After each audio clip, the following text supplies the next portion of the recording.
우리가 그리스도의 제자라고 하고 하나님의 종이라고 하면 우리의 목적, 우리가 달성하고 싶어하는 목표가 예수님이 되어야 되겠지요. 그죠? 예수님이 되어야 되겠죠.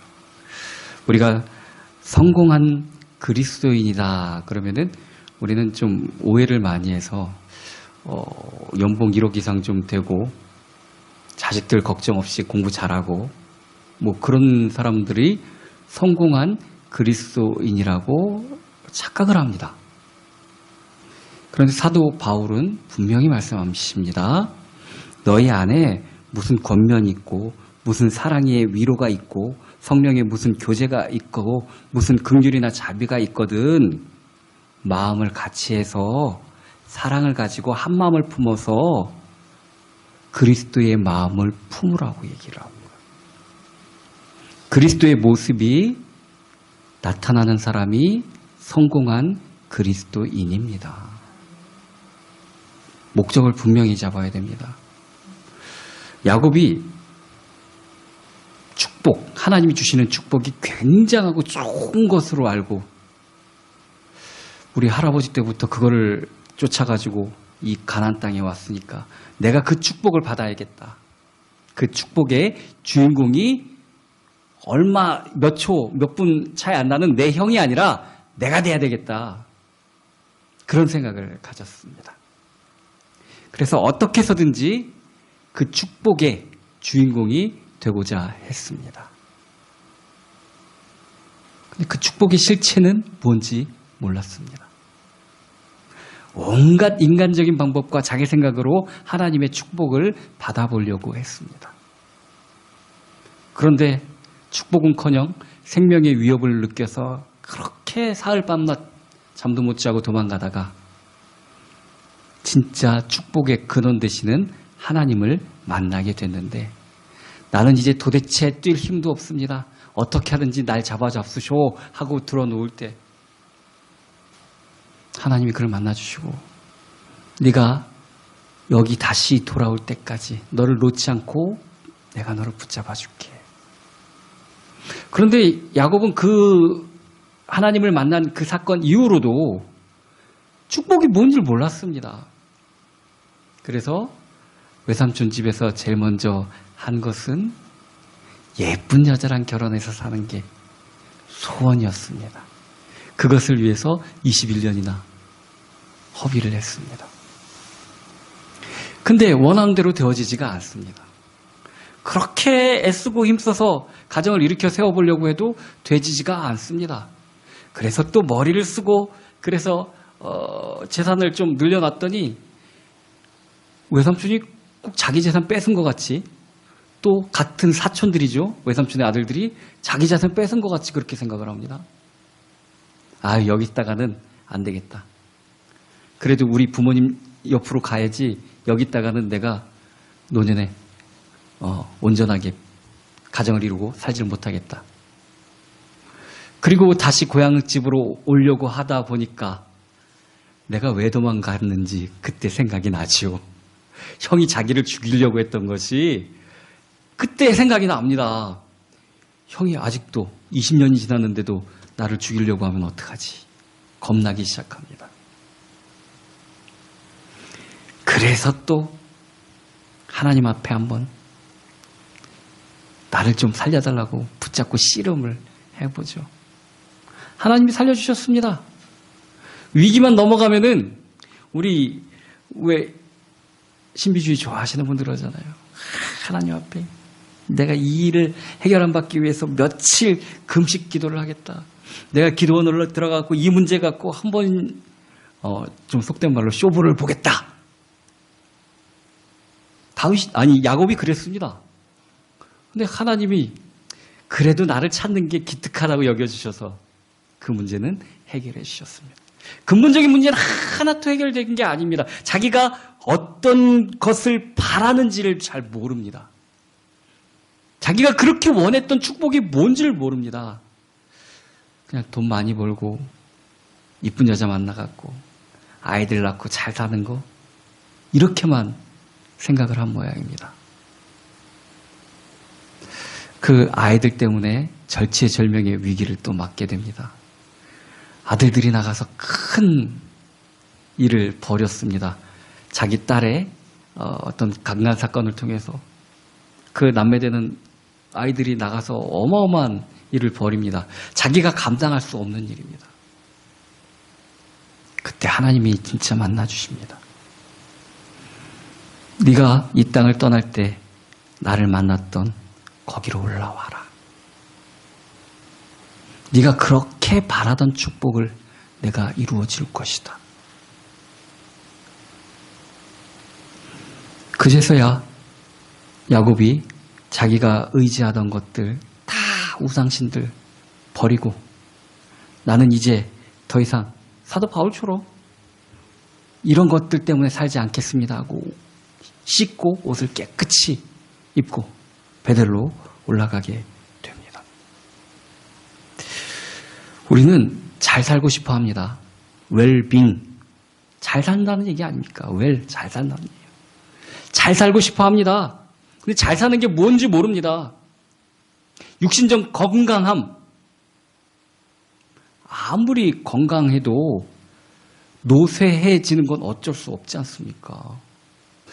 얼마 전에 정말 마음이 좀 안 좋았던 것이 빌리 그레이엄 목사님이 치매가 걸리셨습니다. 알츠하이머병. 얼마 전에 돌아가신 조영규 목사님도 정말 우리 그 전성기 때 그 모습 보면은 너무 마음이 안타깝지 않습니까? 육체의 강건함은 우리의 소망이 될 수가 없습니다. 지금 이쁜 이 꽃도 금방 지게 되어져 있습니다. 성경은 우리가 풀이라고 얘기합니다. 우리의 영광, 잠깐 밝은 거, 그 풀의 꽃과 같다고 얘기하십니다. 권불 10년, 화무 11홍이라고 합니다. 권세가 10년이 못 가고 꽃이 붉은 게 열흘이 안 간다는 얘기입니다. 근데 우리 인생의 목적이 그런 데에 있다면 얼마나 허무하겠습니까? 우리는 하나님께 축복을 받고 싶어 합니다. 하나님의 축복을 누리고 싶어 합니다. 그런데 그 축복이 뭔지를 잘 모른다는 얘기입니다. 아이들의 축복이 장난감, 아이들의 축복이 사탕. 우리가 바라는 것이 이렇게 어리석은 것을 바라고 추구할 수 있다는 얘기입니다. 하나님의 축복은 우리가 정확하게 뭔지도 알지도 못하지만 오는 그 길도 우리는 잘 알 수가 없습니다. 어떤 때는 이게 축복 같지 않습니다. 축복이 전혀 오는 길 같지 않은데 그런 가면을 쓰고 오기 때문에 그 축복을 놓칠 때가 많습니다.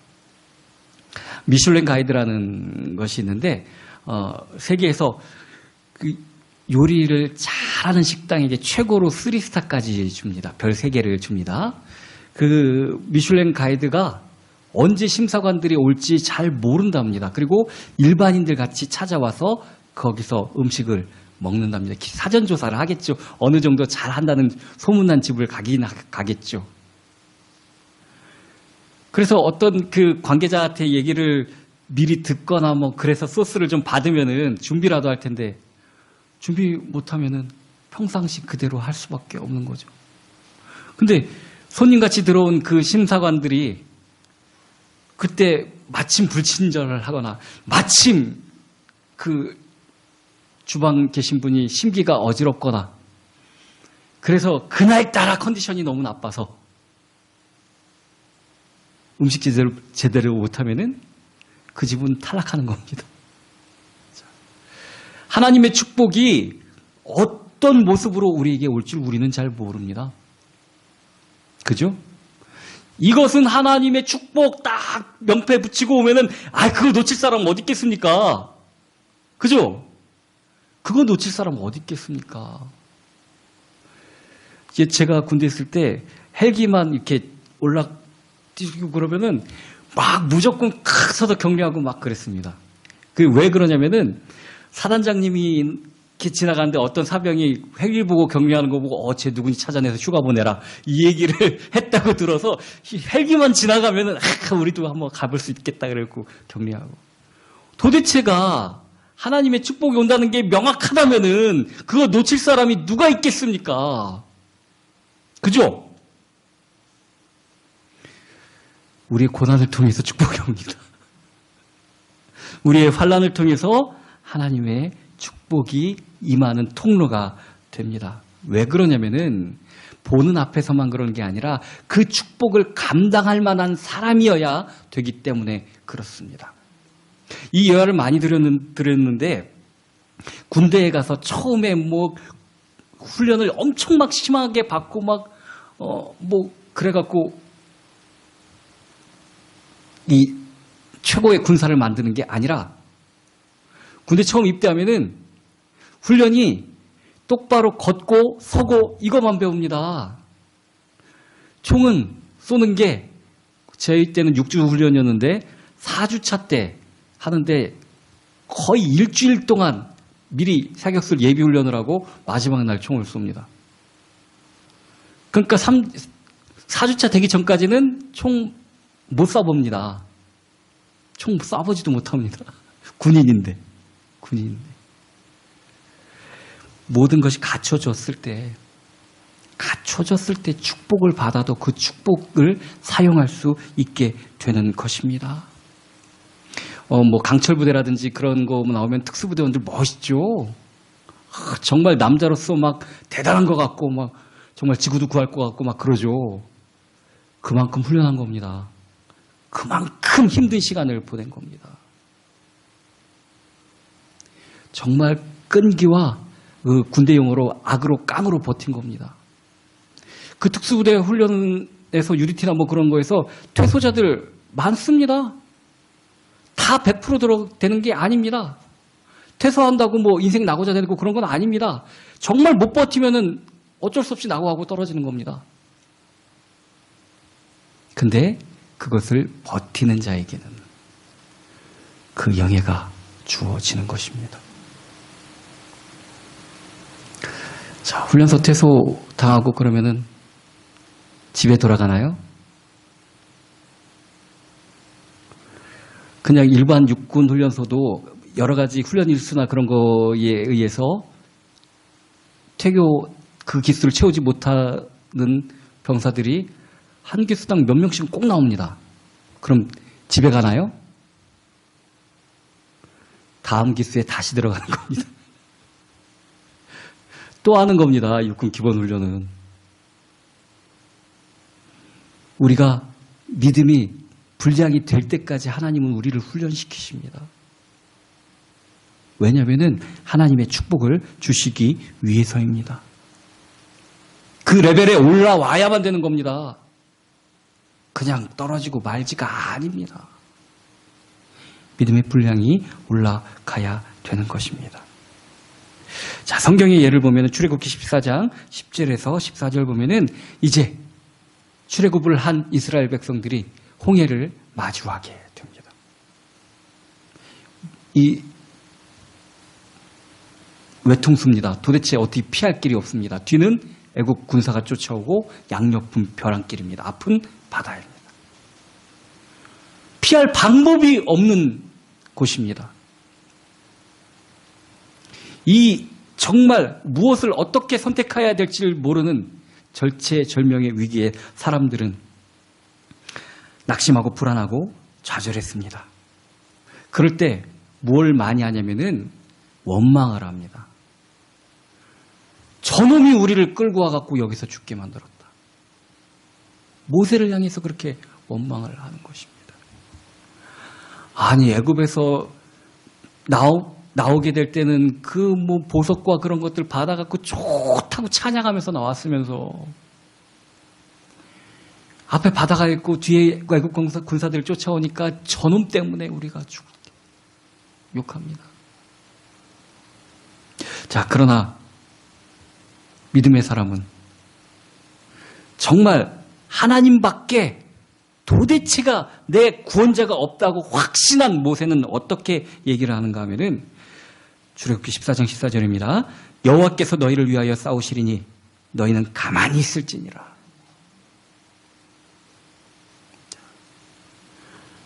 우리가 뭔가 자꾸 뒤에 백그라운드가 있을 거라고 생각을 해갖고 하나님보다 다른 걸 쳐다보는 겁니다.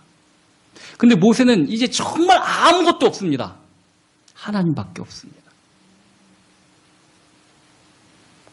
그래서 하나님만 의지하는 겁니다. 우리 보고 싸우라고 하지 않으십니다. 너희는 가만히 있어라. 내가 싸울 것이다 하고 말씀하십니다.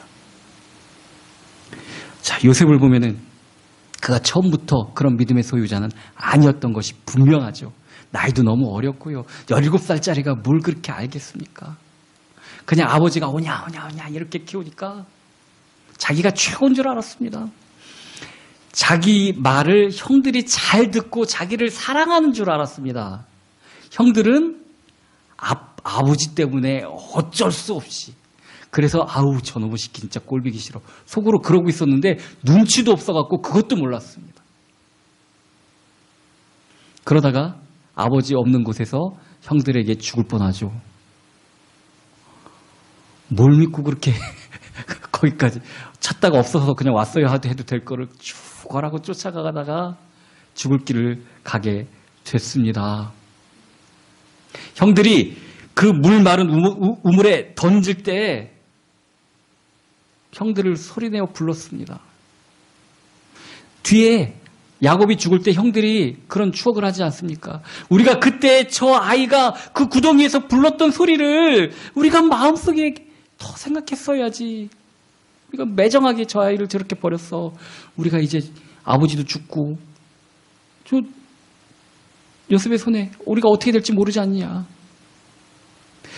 그 얘기는 요셉이 그 구덩이에서 아버지를 찾고 형들의 이름을 부르면서 그렇게 살려달라고 했었던 것입니다. 그런데 구덩이에서 그가 그렇게 의지했던 아버지, 또 설마 했던 형들, 아무도 자기 도움이 되지 않는다는 것을 깨달았습니다. 자, 하나님이 그와 함께 계심이 믿어지는 은혜가 그에게 임했습니다. 우리가 자꾸 뭐가 있다고 생각하는 거, 그거 자체가 하나님의 은혜를, 축복을 받지 못하는 방패가 아니죠. 가림막이 됩니다. 우리 아무것도 없습니다. 오해하지 마시기 바랍니다. 우리 아버지, 어머니, 나이 들면 우리가 오히려 보호해드려야 되죠. 내 남편, 내 부인, 아이고, 그 속하고 내 속하고는 전혀 다른 겁니다. 그거 우리가 오해하고 사는 겁니다. 내 마음 같지 않습니다. 절대로 오해하지 마십시오. 내 아들, 내 딸, 우리 한번 생각해 보십시오. 우리 아버지 어머니를 그렇게 그랬나? 똑같습니다. 우리 자녀는 우리가 생각하는 것만큼 그렇지 않습니다. 얼마 전에 제가 밤새도록 아파서 막 잠도 못 자고 그랬던 적이 있습니다. 그걸 갖다 우리 사모님은 옆에서 보고 너무 안타까워갖고 막 저녁에 우리 아이들한테, 야, 아빠 좀 잘해드리라고. 그래, 아빠가 얼마나 힘들었는 줄 알아? 뭐 그런 얘기를 하니까 우리 아이들은 다 그런데요. 내 맘 같지 않은 겁니다. 그래서 제가 사모님한테 얘기했습니다. 우리도 그랬잖아요. 우리 어렸을 때 아버지 어머니가 뭐 그럴 때 거기 막 마음이 절절하고 그랬나요? 애들도 똑같은 겁니다. 자, 우리 뒤에 누가 있다고 생각하지 마십시오. 내 의지가 사람이 절대 될 수 없습니다. 또 사람을 의지하지 않으면은 물질을 의지하시는 분들이 있습니다. 이건 내가 자식한테도 못 줘. 어떤 그 독거노인이 돌아가셨는데 뭐 옷 장판 속인가요? 어디 돈다발이 그렇게, 그런 것도 못 쓰고 그냥 굶어 죽고 뭐 그러지 않습니까? 그 돈이 신이라. 그거 모셔두면 뭐 할 겁니까? 그거 있으면 내가 안 죽고 영원히 살 것 같은가요? 천만의 말씀입니다. 물질도 내 뒷배경이 되지는 못하는 겁니다. 우리가 이것을 알아내고 겪어내고 우리 신앙이 그것들 위에 있을 때 정말 하나님이 우리에게 모든 것을 맡겨주시는 것입니다. 욥이 극심한 시험 가운데서 정말 나는 아무것도 아니구나. 내가 갖고 있는 것도 아무것도 아니구나. 정말 하나님밖에 없구나 하는 기도를 드립니다. 욥기 1장 20절에서 21절 욥이 일어나 겉옷을 찢고 머리털을 밀고 땅에 엎드려 예배하며, 이 예배하며가 영어 성경에 프레이즈라고 나옵니다. 경배 예배를 드리는 겁니다. 그냥 기도하고 그런 게 아닙니다. 이 일을 갑자기 자기 아들들 다 죽고 딸들 다 죽고 사업 다 망하고 몸에 병 오고 죽을 것 같이 되었을 때 하나님 앞에 예배의 자리로 나갔던 겁니다. 내가 모태에서 알몸으로 나와서온즉 또한 알몸이 그리로 돌아갈지라. 주신 이도 여호와시오 거두신 이도 여호와이시오니 여호와의 이름이 찬송을 받으실지니라. 내가 의지할 건 아무것도 없습니다. 내 삶도 주님의 것입니다. 이것이 성도의 관점이 돼야 되는 것입니다. 정말 우리가 주님께로 더 왜 못 나가느냐? 자꾸 딴 게 있는 것 같거든요. 나를 보호해주고 나를 지탱해주는 다른 게 있는 것 같거든요. 자꾸 없습니다. 오직 주님밖에 없습니다. 그거를 깨달아야 됩니다. 그래야지 훈련소를 졸업합니다. 오직 하나님밖에 없음을 우리가 믿고 깨달아야 됩니다. 우리가 환난을 만나면은 그것이 우리에게 주는 축복의 통로인 줄 알고 그 환난을 넘어서야 되는데 왜 그 환난을 넘어서지 못하고 넘어지게 되는가? 우리가 하나님을 잘 몰라서 그렇습니다. 하나님에 대해서 오해를 하고 있어서 그렇습니다. 아까도 얘기했듯이 성공한 크리스찬이 물질적 축복받고 자녀들 잘 되고 뭐 가정 화평한 이렇게 오해를 하고 있어서 그런 겁니다. 그런 그 크리스찬의 하나님은 뭐죠? 그의 삶을 서포트해주는 신이라는 것밖에 안 되지 않습니까? 대만이나 중국에서 가보면은 무슨 집마다 신전이 있습니다. 부처상 같은 거 놓고 이렇게 조그만한 문 열어놓고 아침이면 향 피우고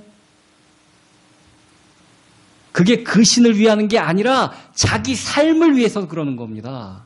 그건 신이 나를 그냥 도와달라고 하는 겁니다. 우리가 하나님을 그렇게 오해하고 있다는 겁니다. 밥 먹을 때마다 기도 안 하고 밥 먹으면 하나님이 건강 안 주실까 봐. 주일 예배 빠지면은 하나님이 내가 하는 일에 어떻게 동티나게 만드실까 봐. 11조 빼먹으면은 하나님이 이놈하고 혼내실까 봐. 그런 걸 잘해야지 내가 하는 일이 잘 되고 우리 가정이 잘 되고 우리 아이들이 잘 될까. 이거 하나님에 대해서 정말 오해하고 있는 겁니다. 그건 스님들이 부처님 섬기는 것이나 뭐 진배 없는 겁니다. 우리 하나님은 그런 분이 아니신데 마치 우리가 지금 진천을 가야 되는데 증평 가는 버스를 갖다가 버스 쓰는 자리에서 기다리고 있는 거나 똑같은 겁니다. 당연히 하나님 만날 수도 없고 하나님 축복을 누릴 수도 없겠죠. 진짜 축복을 못 누리는 겁니다. 하나님에 대해서 올바로 알아야 되는 것입니다. 우리는 육의 판단으로 하나님을 자꾸 생각합니다. 근데 육의 판단은 하나님을 항상 잘 못 보게 만듭니다. 내 육의 생각을 내려놓을 때 하나님을 발견할 수 있습니다. 하나님이 그러면 우리를 힘들게 만들고 막 그런 거니까 내 십자가만 짓고 막 그렇게 따라가는 거 고난의 길 막 그런 길을 그렇게 할까요? 아까도 얘기했지만 그것은 정말 우리가 축복받기 위한 그 통로인 것입니다. 진짜는 그 환난을 이겨낸 이후에 있는 겁니다. 우리가 하나님 올바로 알 때, 하나님에 대해서 오해하지 않을 때, 자, 하나님에 대해서 오해를 하니까 두 번째는 어떤 일이 생기는가 하면은 그 환난의 결과가 내가 쫄딱 망해서 그냥 끝나는 거구나. 이렇게 오해를 한다니까요. 욥에게 그런 환난과 그 어마어마한 고난이 닥쳤을 때에 하나님이 나를 저주하셔서 내가 이러고 끝나고 마는구나. 이렇게 생각하지 않았습니다. 나의 길을 오직 그가 아시나니 그가 나를 단련하신 후에는 내가 정금같이 되어 나올 것입니다. 하나님이 나를 단련하신 후에는 내가 그분에게 빛나게 쓰임받는 사람으로 다시 되어서 나올 것이라는 그런 확신이 있었기 때문에 그 환난을 이겨낼 수 있었던 것입니다. 야고보서 1장 2절에서 3절 보면은 믿음의 시련은 인내를 낳게 되는데 그 인내가 있어야만 우리가 온전하고 구비하여서 주의 일을 하고 주의 사람으로 살아가는데 조금도 부족함이 없는 사람이 되게 된다고 말씀하고 있습니다. 육을 쫓아 육신의 것 좋은 것만 쫓아간다면 절대로 우리가 신앙생활하는데 이것을 버틸 수가 없습니다. 이길 수도 없습니다. 자, 저기 가니까 병 잘 낫는 데더라. 그럼 글로 쭉 가고. 저 어디 교회 가면은 뭐 예언해줘갖고 글로 쭉 가고. 그런 인생이 되고 만다는 얘기입니다. 진짜를 못 보는.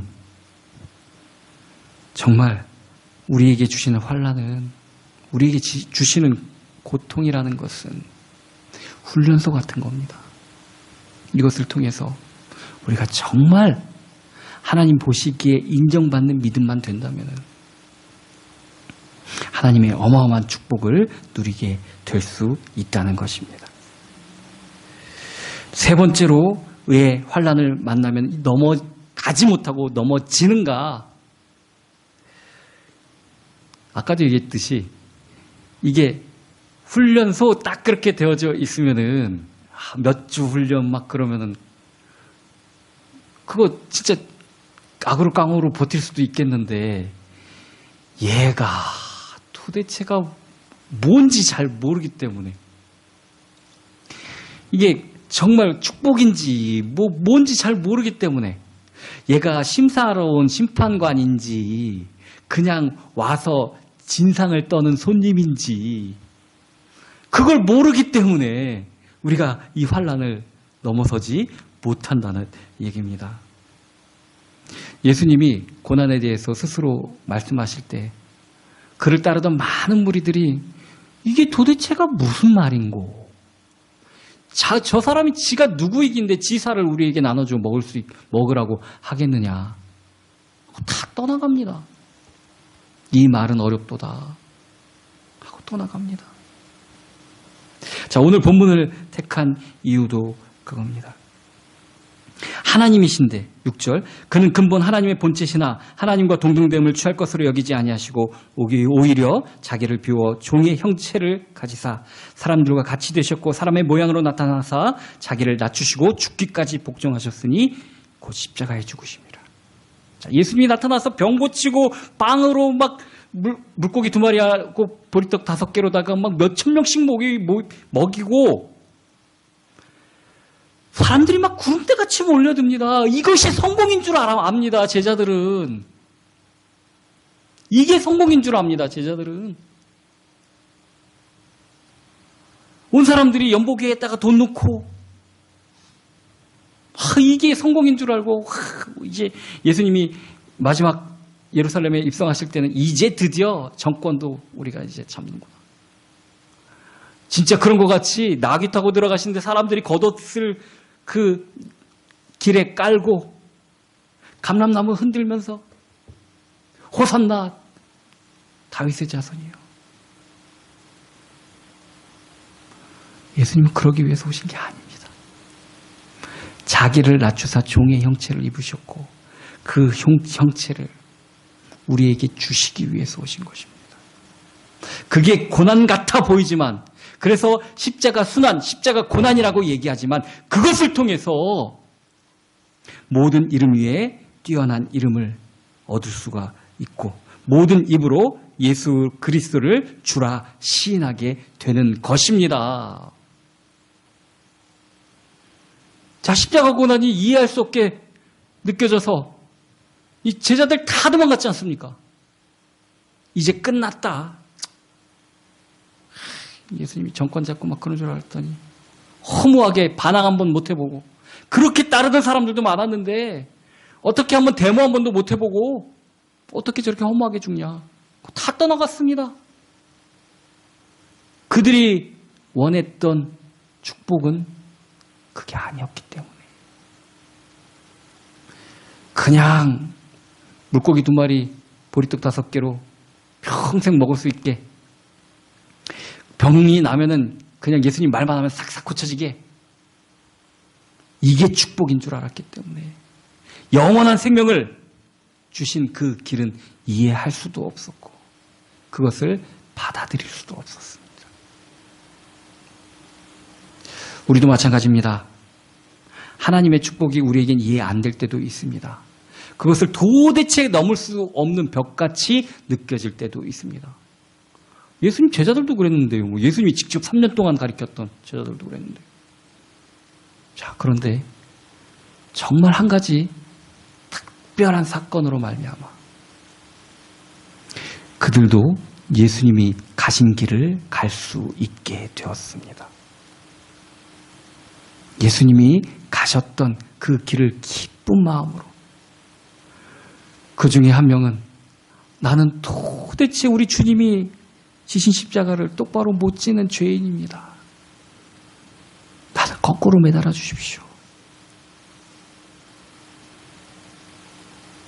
왜 어떻게 그런 일이 일어날 수 있었을까? 그들의 인격과 성정으로 되는 게 아닙니다. 하나님의 영이 그들에게 임했기 때문에 그런 것입니다.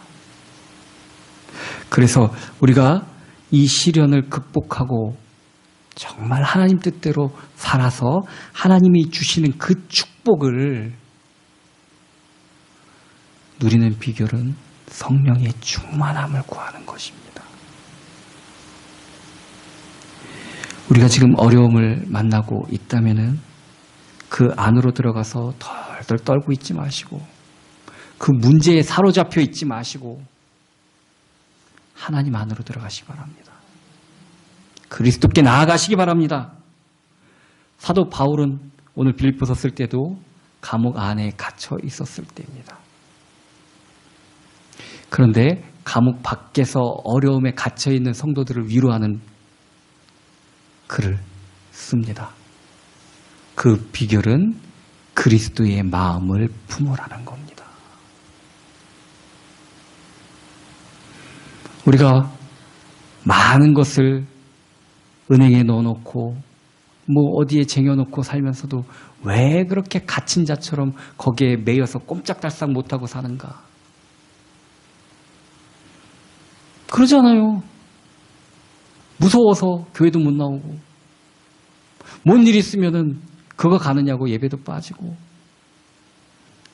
왜 그렇게 거기에 사로잡혀서 사는가? 거기에 붙잡혀 있지 마시고 하나님께 나오시기 바랍니다. 나를 살리는 건 세상이 아닙니다. 나를 살리는 건 사람이 아닙니다. 나를 살리는 건 돈이 아닙니다. 나를 살리는 것은 그리스도의 영입니다. 정말 주님을 믿고 나가는 저와 여러분이 되기를 예수 그리스도의 이름으로 축원합니다.